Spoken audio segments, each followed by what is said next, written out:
안녕하세요. 2021 학년도 수능 국어가 어렵다고 많은 언론에서 이야기했고 전문가들도 여기에 대한 이야기가 굉장히 많았습니다.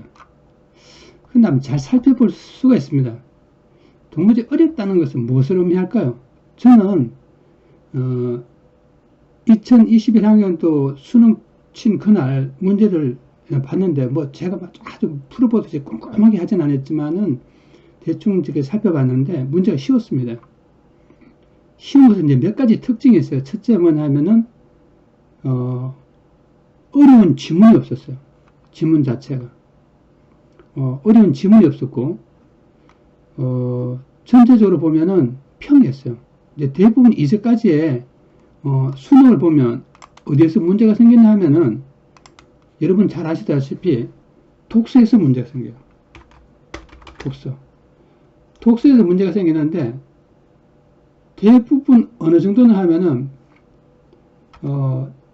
약간 난이도가 있는 문제는 문법이 보통 한 문제, 그 다음에 이제 독서가 좀 난이도가 있는 문제가 좀 여러 문제가 됐어요. 그러니까 이제 이거는 경우에 따라 좀 달라지는데 해마다 이게 일반적인 수준이었어요. 근데 이번에는 보면은 이제 특히 보면 화작, 그 다음에 독서, 문학 이렇게 어려운 화작은 지문이 별로 어렵지 않았어요. 그러면 독서도 별로 지문이 어렵지 않았어요. 그 뭐냐? 문학 마찬가지입니다. 문학도 별로 그렇게 어렵지 않았어요. 그래서 저는 이렇게 생각했어요. 별로 어렵지 않다. 예. 그렇게 어려운 건 아니다. 도리어 약간 쉬운 맛도 있다. 이렇게 생각했어요. 예. 문학이죠. 예. 근데 의외의 사건이 벌어졌습니다. 문학이 있고. 근데 이상한 일이 벌어졌어요. 문제가 어렵다는 거예요. 근데 만약에 보통 어렵다고 하면은 이런 말을 하는 사람이 누굴까요? 이건 상위권이에요. 당연히 상위권들이 어렵다 하고 목소리를 높이는 것이죠.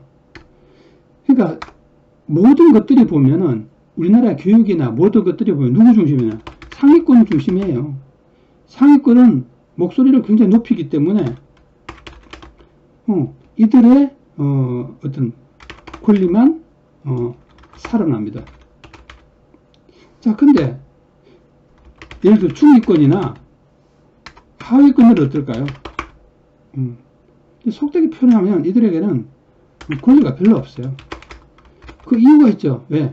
목소리를 높이지 않기 때문인 거예요. 목소리가 높이는 게 아니라 아예 없습니다.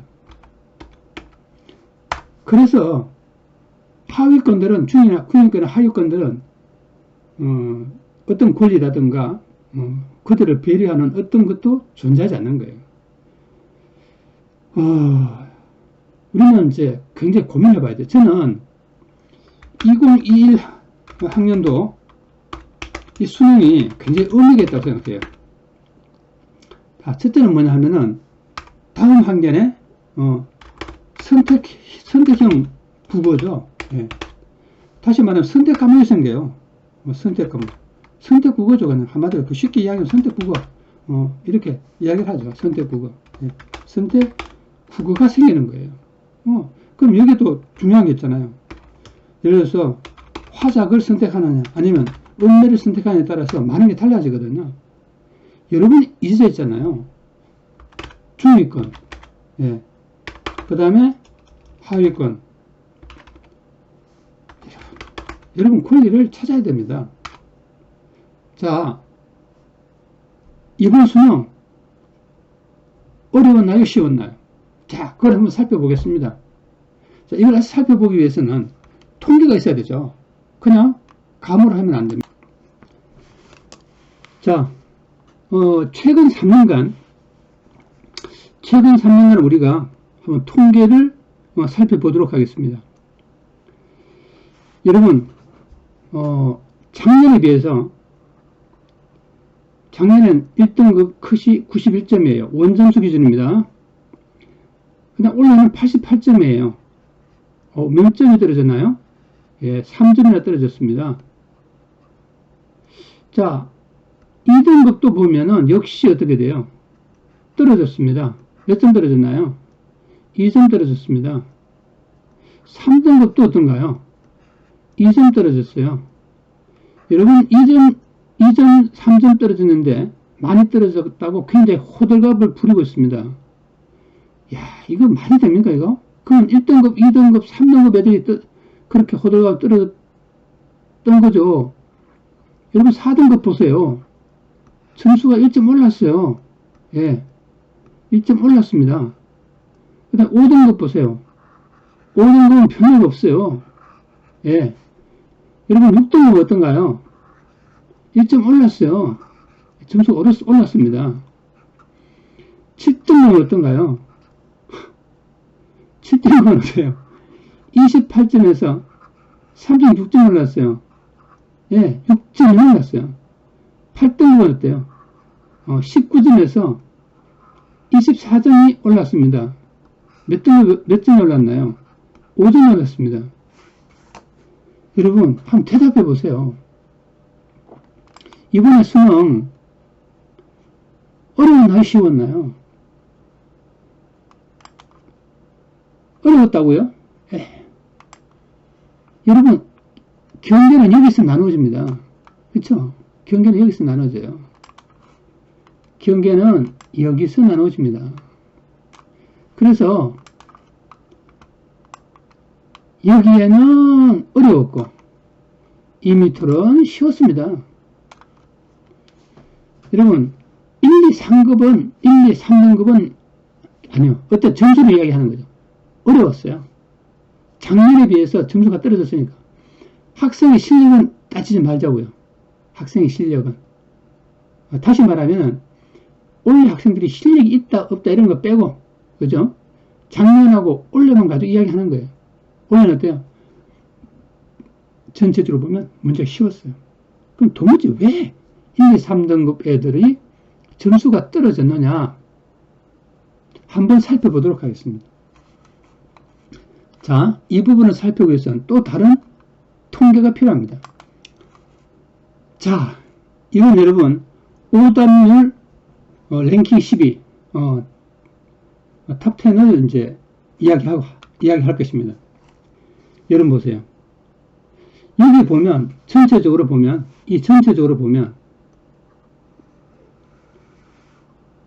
뭐가 없냐면은 특징이 있죠. 어떤 특징이 있습니까? 여기에 문학이 한 개도 없어요. 여러분 총 몇 문제입니까? 문학이 15문제입니다.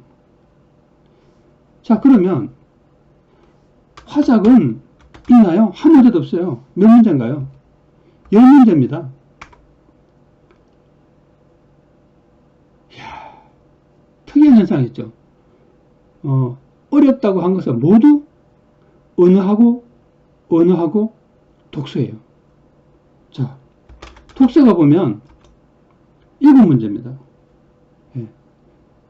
근데 몇 문제에서 15문제 중에서 7문제라는 거죠. 근데 여러분, 언어는 보세요. 언어. 여러분, 언어는 다른 말이 하면 뭐예요? 문법이죠.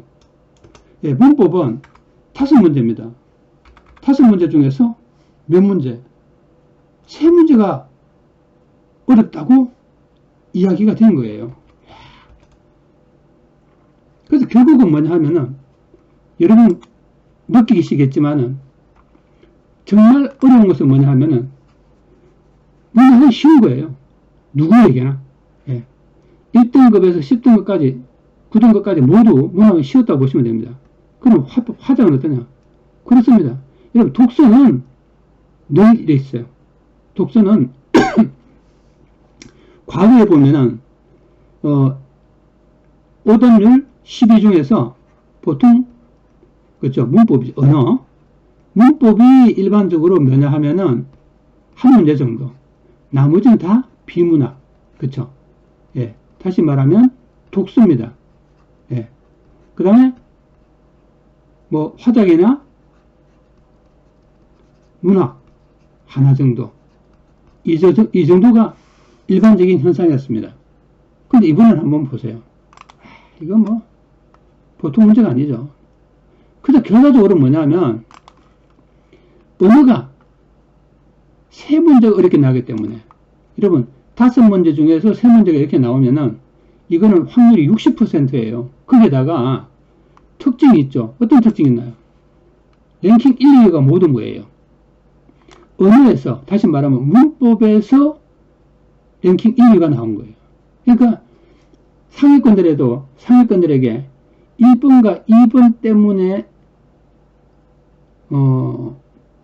수능 국어가 어렵다고 느낀 것이지 다른 것 때문에 어려운 게 아니에요. 그래서 대부분을 보면 수능 국어는 쉬웠었던 거예요. 자, 그것도 특히 뭐예요? 1, 2, 3등급한테는 영향을 미쳤지 나머지 다른 학생들에게는 도리어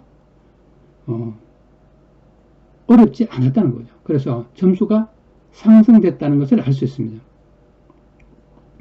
여러분, 이거는 많은 의미를 알려줍니다. 어렵다는 것은 상대적인 거예요. 1등급이 어렵다고 해서 5등급은 어려운 건 아니에요. 쉽게 느껴질 수도 있어요. 쉽게 느껴지는 게 아니라 실제로 쉬워서 점수가 올라갈 수 있다는 뜻입니다. 여러분, 통계가 보여주잖아요. 그렇죠? 예. 여러분, 이런 통계는 조작된 게 아니죠. 예, 그게 공식적인 거예요. 그래서 명쾌합니다. 자, 문제는 이런 거죠. 누구한테는 쉽고 누구한테는 어렵다는 것은 좀 아주 특이한 점을 갖고 있습니다. 그래서 공통국어가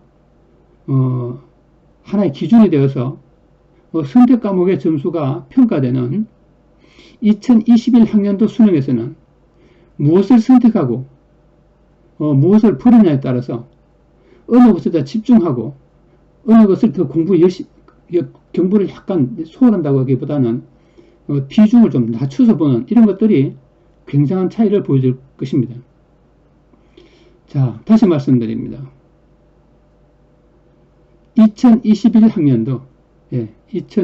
학년도 수능국어 많은 학생들에게는 도리어 쉬웠다. 이게 바른 평가일 것입니다. 자, 여러분 혹시 그 국어와 관련해서 어떤 궁금한 점이 있으면은 제가 생각하는 범위 안에서 말씀을 드리겠습니다. 사실 이제 국어에는 뭐 국어뿐만 아니라 모든 과목이 그렇겠지만은 많은 문제점이 있습니다. 그 문제점들은 개인이 혼자서 해결하기는 대단히 어렵습니다. 자, 또 다음 시간에 뵙겠습니다.